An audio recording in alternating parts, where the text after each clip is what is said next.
The trailer for Real Housewives of Beverly Hills actually looked good. I hate that about Beverly Hills. They can pull off a good trailer. Not always a good season, though. Actually, rarely a good season. So they love a good trailer, disappointing season. But as Michael Scott said, I am ready to get hurt again. Because I fall for it every time. But okay, I have a reason. Jennifer Tilly turns on Sutton. At least we got this soundbite. That's why Garcelle left, because it's always all about Sutton. Oh, we're gonna even talk about Garcelle too? Yes, I'm in. That's all I had to hear. And then I really didn't think I'd care about Rachel Zoe's return because I was like, who cares?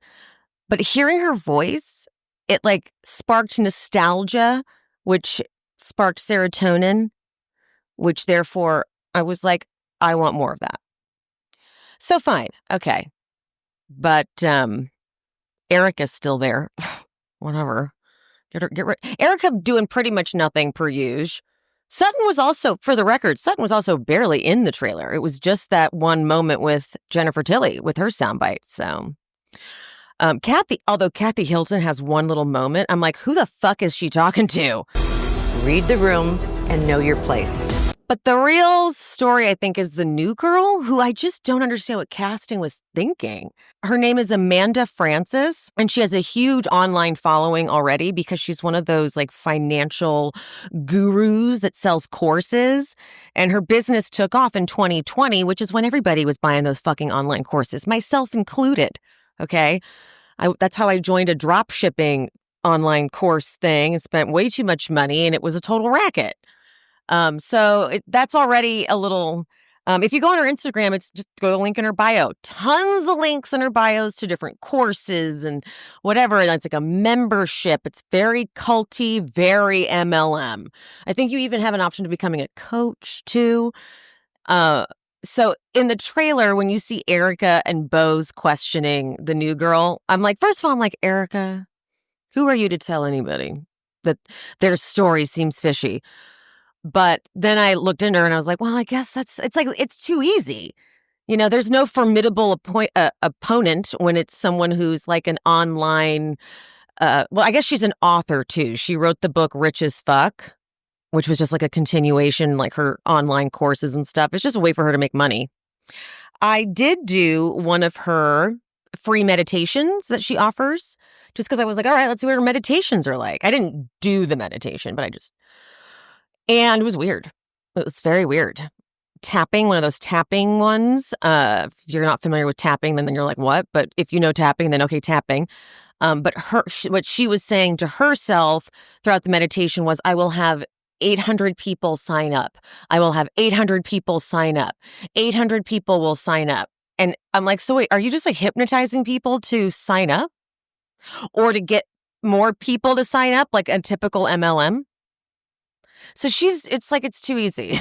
She's not, I don't understand what the hell they were thinking. Because it's not like this is one of those, you dug through her Facebook from 20 years ago and found something. This is just like her online persona.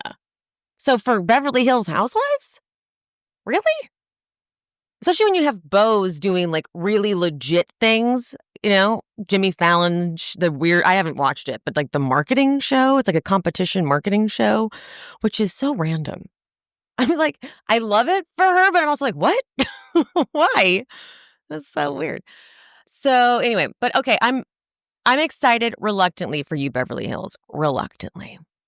But we're not here today to talk about Beverly Hills. We were supposed to be recording live, but my Wi-Fi keeps going in and out and I guess I was chatting with Spectrum. I finally got them on chat. And I was like, it would have been nice to get a warning or a notice about this because they were doing service updates and it was going to be causing interruptions.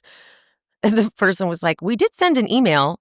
And I went and checked my email and okay, they did. They did send that email. But I'm like, what would I have done with it? You may experience interruptions on this date. What am I going to do? Like, how do I plan for that? I mean, I guess that's how. But I don't know. Whatever. It's fine. But anyway, Kendrick wasn't going to be able to make it today anyway because even though he got back to Memphis in time, his voice is gone and he's got to rest it up. So he was out of commission anyway. So I guess, is Spectrum had to pick a day to be annoying. It was today. That's fine. But I am ready to go. So let's talk about Salt Lake City, an episode that honestly deserves an Emmy. No joke. That episode was perfection. But if you're not already, make sure you are subscribed, following the show, like, and comment if you're watching on YouTube. Let's freaking do it.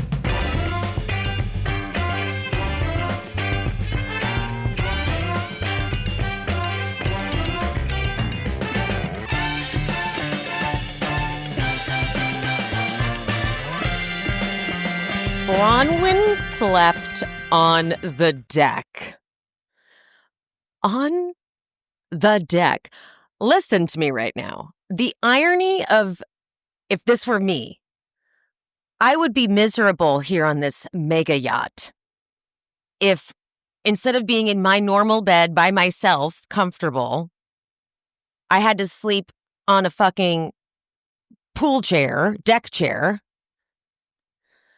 Are you serious? No TV?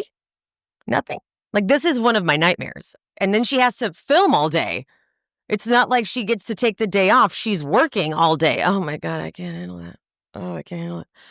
All right, so no surprise, Heather's hungover and jittery and doesn't really remember what happened the night before, which we all could see coming.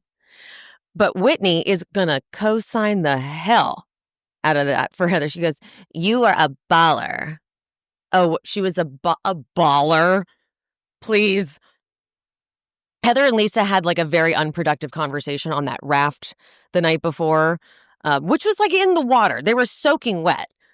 Like they were literally like on a raft that goes into the water in their clothes, just soaking wet. But Lisa was not budging. Lisa was, not going to say she did it. Don't you ever make me say something I did not do. But at one point, Lisa says through tears, "I work so hard." I don't know what that even relates to, though. I work so hard. She does that all the time. I'm like, honestly, I got to say, Heather really does. I still can't get over the fact that Heather did not have one night where the kids went to her ex-husband's house. Not one night. So, yeah, that lady works pretty hard, too. Everyone works hard. The only one, well, I would say Meredith doesn't maybe work that hard, but, she's a DJ now. So, all right, over at Lisa and Meredith's room, Lisa's very upset, obviously. And in her confessional, she says, "I just hope everyone wakes up and it's like, I feel like shit because I was awful to my friend." I'm like, of course that's what you hope happens. She's like, "I just hope that everyone wakes up and realizes that, like, they were wrong and you have to apologize to me." Because Lisa always wants an apology, which is why you can never really get anywhere. But Lisa will apologize when she's completely busted, like she will be later. We'll get to that in a second. But Lisa is disappointed in Meredith for not having her back. And I wonder if it's because Meredith knows that Lisa does gossip and maybe like talk to bloggers. So maybe that's why she can't step in and say something on Lisa's behalf. But like, how does Meredith say that to Lisa? Like, well, I do think maybe you do talk to people or whatever, because then that's a whole other fight. By the way, Lisa has DM'd me. Someone snitched. I've not opened them yet. I'm so scared. She sent me a DM. There's 4 unopened messages from her, and I can only imagine what they say. And I am too scared to read them. Because I'm barely hanging on to the serotonin I do have, and I can't handle like the anxiety of her calling me names and being mad at me and saying scary things. And I'm too fragile. I picked quite a time to be picking fights, didn't I? All right, Angie is up and walking, but barely. I can tell she's barely doing it. She's better though. She is better and able to like sit outside. And so she's outside. It's Whitney, Heather, and Brittany. And they're like, "Oh, look, you're back, you're back." But then Lisa comes out and goes, "Look who's back from the dead." And it's silence. Now, I need to know how long this actually was silent, because this could totally just be editing, but it made it seem like a whole minute. Because they took their time with the music going to go from one Whitney to Heather to Brittany to Angie to Lisa. Not a word was spoken. How long were they really quiet for? Well, everyone but Brittany clears the deck, basically. Lisa comes out, they leave. And Lisa is probably not expecting that, honestly, because she, like she said, she was expecting them to wake up and want to be like, I'm so sorry, I was so mean to my friend. But Brittany sticks with her, and Brittany's like, are we cool? And Lisa's like, yeah, I would tell you if you weren't. I'm like, I don't think you would, but that's okay. But then Brittany just wants to launch into why Bronwyn is the worst, because remember, Bronwyn did all that with outing her for talking shit about Meredith and Lisa. And which, honestly, Brittany should not be that mad at Bronwyn. But Brittany's weird, and I don't like talking about her anyway. But the thing that's fun about this is that Bronwyn happens to be up in her bedroom area on the upper deck and can hear everything these two are saying. And they are talking loud.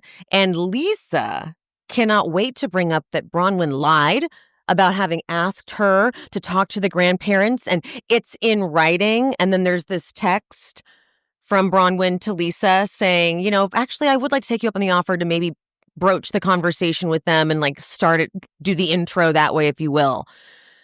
But like I said to Lisa that I read to you guys last week, she might have asked you to talk to the grandparents, but she didn't ask you to tell us what they said. That's different. You didn't need to say that to us. I did not need to know. So that's the difference. Mary and Angie, they join Bronwyn on the deck, and she's like, let's move. I can hear these bitches talking about me. And Mary and Angie need the tea because they missed everything the night before. So they're like, wait, who's mad at who and the what and the Brittany? You did what to Brittany? Oh, amazing, right? The rest of the girls have now joined them for breakfast. I can tell this boat is swaying a lot from the way the camera is moving. Even Heather has one of those bracelets on now, and Angie has on too. And Lisa comes out. She's like, I might want one of those bracelets because I can see the boat. Oh my God, I have no idea how you ever get used to it. Bronwyn tries. She tries to sweet talk her way into Mary and Angie's room. Bold. Very bold move. I don't think I'd have the guts to do that. But Brittany goes, it's okay, I won't hurt you. And Bronwyn goes, I'm not interested in sleeping in a bed that maybe you brought one of the crew into. That was a little unnecessary, but also fine. I don't care. Fuck you, Brittany. Meredith can't wait. Meredith might have a little bit too much disdain for this person after all. Meredith might be going a little too far with Brittany. As this episode continues, I'm like, what's going on? But Meredith goes, I don't know. The girls were telling me they saw Captain Jason coming out of your room last night. And then Brittany goes, why are you even talking to me? I think Meredith says, I don't know. It's not a good idea. Something like that. But Brittany insists that Captain Jason was just fixing the AC. He was just fixing the AC. And maybe he was, but it also just feels like something different. Sorry. Lisa sees an opportunity to stick up for someone the way she wanted to be stuck up for the night before. That wasn't English. You know what I'm saying? But she's like, enough with the pylon, guys. Captain Jason's not interested. He's like, dumb. Like, back me up on this, Daisy. And Daisy's like, don't even dare to do this to me. Okay. This is what's funny, too, because they're all BravoCon connected, right? So, they've all met during network events and BravoCon things, and they've mingled and they're peers, but now Daisy is waiting on them. And it's a little different. You know what I'm trying to say? It's they're just another cast, Below Deck, a cast, but this cast really does do, the Below Deck crew really does do a lot, and they don't all become stars. Everyone who's been on Below Deck does not become a star. There's a lot of one-hit wonders that you never see again. But Daisy's one of them who's a regular, and now I don't think Daisy's going to be able to do Chief Stew for too much longer. It's kind of like what Kate Chastain did. It's I can only do so. Oh, I don't know how many seasons Daisy's done. I stopped watching, so maybe she's only done a few. But I just thought that's what was so funny when Lisa was like, Daisy, back me up on this. We're buds, right? And I'm like, yes, but she's also clearing your plates and making sure you guys are fed and taken care of, But Lisa's like, say no, he's not interested. It's ridiculous. And I like feel bad for him. I wouldn't want my name dragged around in a conversation that I'm not a part of. Bronwyn is like, oh, really? This is what you want to say right now? Because you were just talking shit about me to Britt just 10 minutes ago. The energy Bronwyn brings to this moment is a little unhinged, but in a good way. But also, it's in a way I'm open to. Like, she's very upset and angry, but I'm like, yeah, this feels warranted. Because, like, if you're going to overhear someone talking shit, and then they're going to be like, guys, don't talk about someone who's not here to defend themselves. You're going to, yeah. Bronwyn keeps saying, stop talking about my child. And Lisa keeps saying, I'm not talking about your child. I'm not talking about your child. So then Bronwyn stands up. And for some reason, Lisa says, this is deflecting. Sit down. What? Lisa goes, I don't want to say anything about anybody's kids. And I try really hard to do the right thing. Angie just can't stand it. She can't stand it. And she drops the whole bomb. Angie goes, even just a few weeks ago, you were talking about Bronwyn with your hair over your face saying, when we all know what she says, and you know I don't say that word. But let me say this about Angie. She could have said Todd was making out with one of my friends, but you could have left out the second half of that. Because that's so embarrassing for Bronwyn. Like, that's so embarrassing. Just as Mary says later, like, God, like, double whammy me, Angie. Like, I get that you just exploded because you were like, oh, here you are trying to act like you want to do the right thing, but you're not. Like, this is what you said. This is how vicious what you said about Bronwyn and Todd was. But also, like, Jesus, you didn't need to say that part. So here's what happened. Lisa goes, I did not say one of my friends. Angie goes, oh, you said one of my hot friends. So, okay, she definitely said it. It's too specific that Lisa didn't say this. But here's what I'm like, Todd? Of all the things you were going to say about Todd, who's really thinking Todd is making out with one of Lisa's hot friends somewhere that Bronwyn isn't? Doesn't that just seem like, of all the husbands to be doing that with, I'm like, Todd? The guy with gout? Doesn't that not? That doesn't even sound right. But Angie's like, about a month ago, Lisa had her clarity luncheon where she kissed all of our asses. And then after that, we went out to dinner at her club. And that's where at the club, by the way, the group that went to this club was Angie, Lisa, Meredith, Amy, Brittany, Mary, Bronwyn, and Whitney. Everyone but Heather. I don't know if like Heather left or she took the picture or what, but it was the whole group. And Bronwyn was there. But just of all the husbands, Todd? Really? Of that all the, I mean, I think it'd be more believable that he like fell asleep at a club. You know? But Lisa's confessional is ridiculous. She always brings this up. She's like, I mean, I grew up in New York. I know a lot of people. What are you talking about? You always say you grew up in New York, you know a lot of people, but Todd doesn't live in New York. Todd doesn't have any connections like that. Like, that doesn't connect. Just because you grow up in New York doesn't mean you suddenly know a bunch of people. That doesn't track. Lisa has to admit she was wrong for this one. She has to admit that she was wrong for saying it. She's like, I should not have said. She looks so busted. But then she's going to turn it on Angie. Gee, do you repeat all your conversations? I get it. I get, like, but this is the thing about Angie, though, and Lisa. I can't. Oh, wait, hold on. So they did the luncheon. Lisa did her luncheon with the poster boards. They go to this club. And then Lisa sends her assistant to pick up the fresh wolf from Angie's salon. Huh, that's even weirder, actually. For Angie, because she's like, here she is giving me gossip, and then she's sending her assistant to come pick up the Fresh Wolf product on camera. Huh. Interesting. That's weird. A lot happened that night, I think, because I just put that together. Huh. Okay, anyway, today is beach day, and Below Deck fans know how hard these are to get together for the crew. It is such a process. But I am so happy Angie's on land. I felt so relieved for her. She deserves it. She deserves to be on land. But Angie talks to Bronwyn by the water. Side note, by the way, on this little scene, there's a person swimming behind Bronwyn in this shot. It looks like a man, and I'm like, is this a producer or something? This is basically a private island. No one else is just like swim unless someone jumped off. Who is that in the water? Because I need to know. Because I want to say it was a producer who's like, I'm going to take a swim.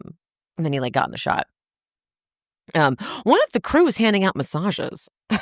Okay, that is next level. But in a twist I did not see coming, Lisa confides in Mary about Meredith not sticking up for her. I don't know if this was prompted by a producer. Like, maybe talk to Mary about it. Mary also feels that Meredith doesn't have your back.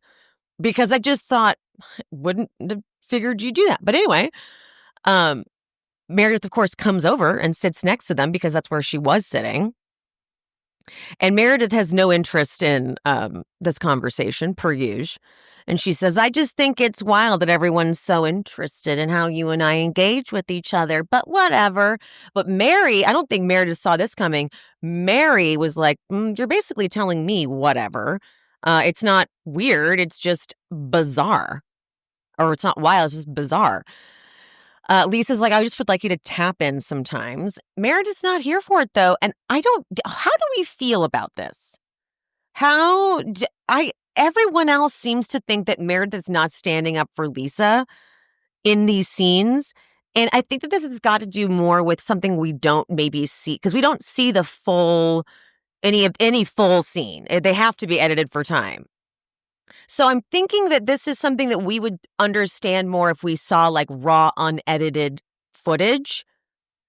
Because I'm not clocking it as like Meredith should be stepping in. But that could be because there's so much more that actually happens that we end up seeing that it's like, no, you don't realize like we actually do stand up for each other more. They just cut it out. Or like we are stepping in and stuff, but they take it out of the show. So that's possible. And that's because the only reason I'm even honoring this as something to think about is because Mary says it too. And Mary even says, I know Meredith can stick up for people because she did it with me. And now she's not doing it with Lisa, which brings me back to, do you think Meredith also is like, well, I think that maybe Lisa is got some stuff that she does. When the guy that comes to bring the drinks, I can't remember his name, Michael, it was the perfect timing because he's like, and Meredith's like, and you'll see what it feels like not to have any support like I did. And he's like, cocktail? Meredith is trying to end the conversation, but Mary goes, I mean, she's telling you there's an issue in your friendship and she doesn't feel like you take up for her. That's how she feels. And Meredith goes, what would you like me to do, Mary? Do cartwheels about it? Mary goes, I don't care what you do. You're not a good friend. Go jump in the ocean. Go do something. Meredith goes, you can go do something, honey. Mary goes, I think you're boring. And Meredith says, I do a lot of very interesting things.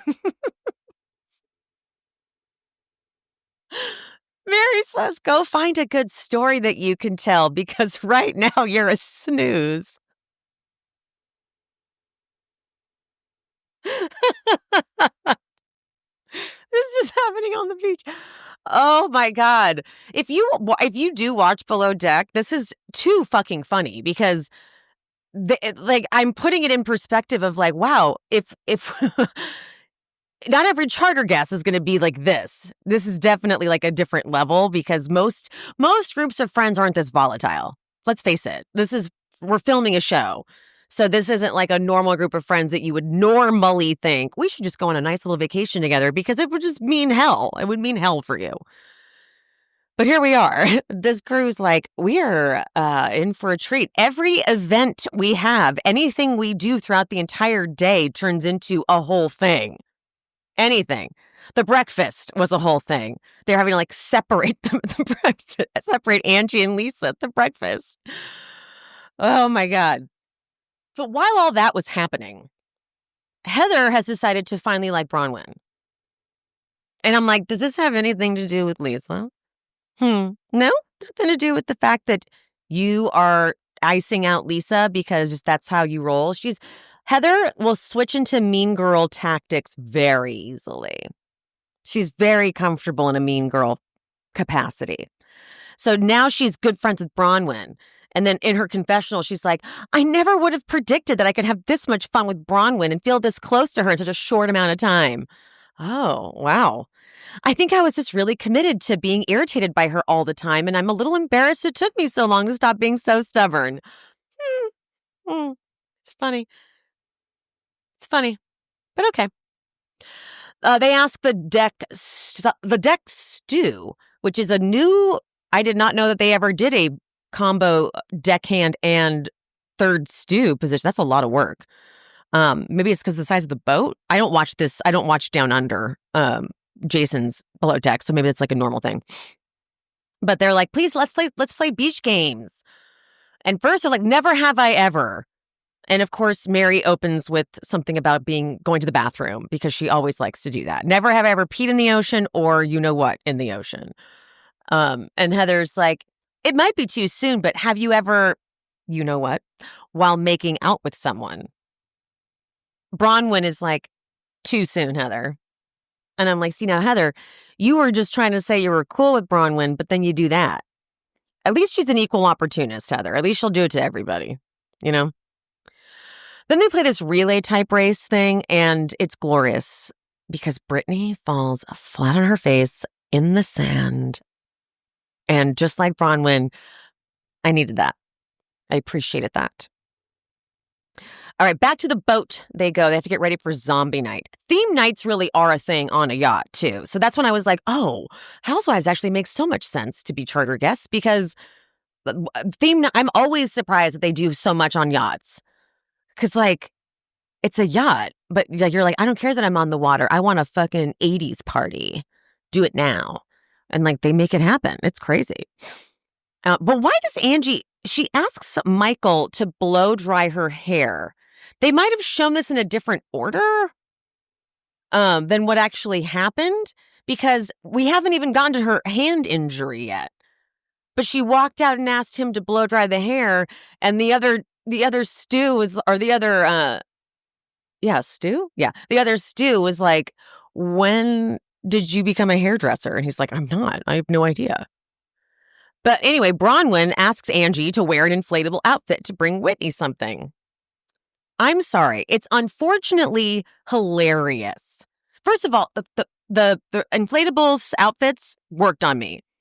As soon as they put those things on, that physical gag of being in an inflatable costume on this little yacht, it just was real. It was visually very hilarious. But Angie she's hilarious when she's in peril. And I hate it for her because, like, I feel like I'm a bit the same way, and which is why people like prank me all the time and like try to scare me because I get genuinely afraid, but I'm sure it's hilarious to people. But it's not fun for me. But like, I'm saying this out of like respect for Angie because when they've got the inflatable, I don't understand exactly what happens to her hand, but it gets stuck in the door and she's like screaming, and the level of pain that it was in her scream was so bad. But she's trying to shake it off. And she's like, it's okay. I went through all this trouble. She's in the inflatable costume, only to look down at her hand and it's gushing blood. She was trying to be a trooper, but they're in these inflatable suits now with an injury. And there Angie is, she's got something on it at this point, but they had to get Captain Jason. And as Captain Jason walks up, she just goes, oh my God, it's me again. with not the full inflatable thing, like the head. I think she's wearing a dinosaur costume. The head isn't up, but just like the hoodie part is. So she just has like this little condom on her head. I just feel so bad for Angie because she's funny when you watch her. She's like slapstick funny. She doesn't mean to be, but she's just a good sport. Like this is that you have not had a good time on this yacht at all. You poor thing. Anyway, sorry, Angie, but God, but like, what happened to her hand? I didn't understand, like, how the doors close. By the way, did you notice Mary didn't even get up? Mary was just watching the whole thing, sitting on the bed, just watching it, like, Not even phased. Anyway, Bronwyn is going all out for the theme, and Heather continues her new bestie bit. You win me over every time there's a theme. I love a good theme. I love a bitch who gets on theme or whatever. All right. Then cut to Lisa with a dress, not zombie-like at all, saying, I'm not feeling this. And Meredith even going, that is so not zombie. Anyway, the women continue to be good sports and give the producers zombie footage. They're like, guys, walk like a zombie for me. And they actually did it, which I was shocked by. Even Mary tries, but then she can't get through the door. Which they, of course, include in there. Speaking of Mary, the terror I felt when Mary noticed that there was a lipstick mark on her glass. I got scared. I was like, jump off the boat. Everyone just jump off the boat now. But she got over it, thank God. Because, she's so weird with germs and stuff. But Mary says to Heather, you're the only zombie that I smell alcohol on their breath. It reeks. Mary has some thoughts on Heather's drinking. She does. On all of their drinking, I'm sure. Especially Whitney's. That one season where, I think it might have been Mary's last season until she came back. But Whitney was all drunk and Mary was just like, I'm not talking to her. She's all wasted. The crew comes out in their zombie makeup, and thankfully the women are able to listen to Daisy this time. Oh, by the way, did you see Christina Applegate? She tweeted something about how the crew was really rude, or the Salt Lake City women were very rude to the crew and to the chef, and they should have acknowledged them or whatever.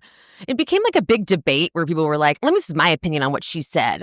Let Christina Applegate say what the hell she wants to say. Her health is in poor condition. She's barely hanging on. Like, let her have her opinions, guys. Some people were coming for Christina Applegate way too hard. I'm like, it's just a tweet. Let her tweet, please. We love her. Heather's like, I haven't even checked my phone. Heather turned her phone off, by the way, when she got there, which I'm like, with all your children?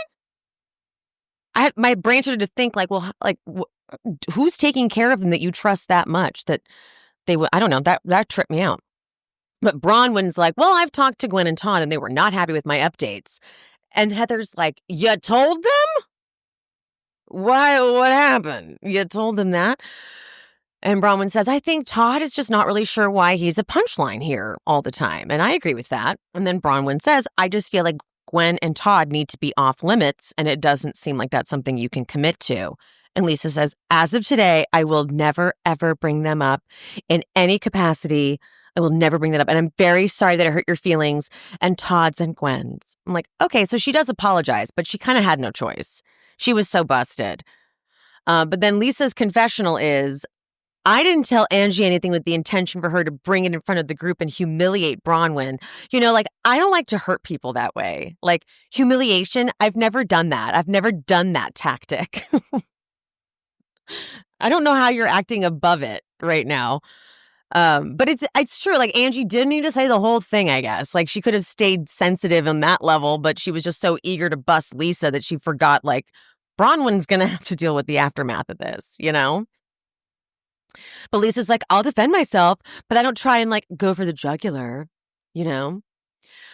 But dinner service continues. The boat, though, is rocking. And now Brittany is sick. And Meredith is oddly invested in it. Because when Brittany comes back and takes a sip of tequila that had already been ordered, she's like, why would you do that after throwing up? Is there anyone at this table who thinks drinking tequila after throwing up is a good idea? And they're like, Meredith, chill. I would say that to my daughter. I would say that to anybody. Now, mind you, Meredith is wasted because she's about to go full British. And that is when you know Meredith is wasted. Full British accent. So Brittany goes, the rocking got me for a second and I'm trying to feel better. And Meredith goes, not because I care. And Brittany goes, you know what? I'm actually concerned about something that I saw on TikTok. I saw something about sex possible indiscretion. Which was so weak. So weak. And don't try to veil it with I'm concerned about you. Just come in hard and strong and fast and just say, Listen, you got rumors about your husband having an affair on TikTok out right now. You got bigger problems to worry about. But don't come from the place of, I'm concerned. Like, I'm hoping you're okay. Don't do that. That's really weak. Meredith's in full British mode. My husband does not have a mistress. We are in a monogamous marriage because your boyfriend breaks up with you every time he wants to sleep with someone else. Like, her voice was so insane. That's your problem, not mine. You're a liar and a malicious, despicable person. Why'd she say it like that? Why'd she say it like that? I'm not interested in you trying to interfere with my relationship because you're jealous that you can't hold a man down. Who is this woman? Fucking Brittany goes, I mean, it's all over TikTok, but listen, I get it. If you don't want to share, I get that. Meredith snaps, and that little saw that was on her head, she gets pissed and takes it off, and she says, you stay away from me. You stay away from me. She needs to stay away, and throws the saw from her head. Oh my God. Now the dessert comes out, and Captain Jason was requested to sit with them. And it's almost as soon as he sits down, Daisy pulls him out because she's like, you don't need to be there for that. And Lisa, of all people, after the night before, she goes, you chased him off. That was like embarrassing. Lisa, the chef couldn't even talk about the food yesterday because of you. So please don't. Please don't. You're all taking turns being an utter disaster on this boat. And it's incredible. But yeah, in the trailer for next week, it looks like, I can't tell if they're just teasing us, but it looks like Meredith has some huge explosion on Brittany on the flight back to Salt Lake City. Looks like, and to the point, I don't know if they're just teasing us in the trailer with Mary saying wrong is wrong and right is right, which makes it seem like Meredith took it to a level. I will say, I didn't understand why Meredith was even like asking Brittany, why was she invested at all in what Brittany was doing? Like, if you don't like Brittany, stay away from her. And so I think there may be something to this where Meredith might be getting like a kink out of slightly torturing Brittany. But now we're going to have to deal with Brittany being a victim. So that's going to suck for us, or for me. Okay, that is it. I'm so bummed I couldn't be on my live. I'm so... next week, Kendrick's back. And my Wi-Fi better be back. But, oh, by the way, guys, All Her Fault on Peacock. It's Sarah Snook, Dakota Fanning. It doesn't matter who else is in it, but they're incredible. And I thought All Her Fault is the name of it. I thought it was a story that I'd already seen done by a different show. Like, I thought it was just the exact same story. You know how they take like true crime stuff and like turn it into multiple different versions? But it's a spin and a twist all over the place. I'm almost done with it, but I'm going to cover it. I'm going to just cover it over on my Patreon and for YouTube VIP subscribers. Because it's good. It's good. It's 8 episodes already out. I wanted to watch the first 4 and then recap those and then go back and finish it, but I couldn't stop myself. So I got to the last episode and had to be like, I think I was 15 minutes into the 8th episode and was like, stop. Because it's really not as fun for me to recap things episode by episode when I know the ending. But yeah, we have Secret Lives of Mormon Wives starting on Tuesday, right? No, not Tuesday, on Wednesday, maybe Thursday. It's the 13th, I believe. But it starts this week, which I'm very excited about. And I'm going to cover, this is just a warning now. I'm going to cover, I said that like Meredith, this is a warning now. I am going to do the first episodes 1 through 4 available on all platforms. And then the second half of the season, 5 through 10, those episodes will be for the Patreon and for YouTube subscribers, the VIP members. I know that's so annoying. I know, as I've had shows do that to me, but I just feel like if I give a warning ahead of time, it's less annoying. because I've done that thing where I'm invested in like a true crime story. And then I get to like the 7th episode and they're like, to finish this, go sign up and pay. I'm like, well, if I had known. And so I don't like to trick people like that, but that's the plan. Okay. And anyway, all right. I love you guys so much. See you next week with Kendrick. Bye. Thanks for tuning in to She's Speaking with Emily Hanks. This show is produced, hosted, and edited by me, Emily, and brought to you in partnership with Cloud 10 Media. If you are looking for bonus content, check out the Patreon. The link is in the description. To show some support, you can hit that subscribe button and turn on notifications so you never miss an episode. Another free way to support the pod, please rate and/or review on whatever platform you listen. It's free, and it helps the algorithm or something. You could also head to buymeacoffee.com/shespeaks and buy me a coffee or two. Make sure you're following me on all social medias. I am She's Speaking with Emily Hanks across all platforms: Threads, TikTok, Instagram, Facebook. That's it. Thank you guys. See you soon.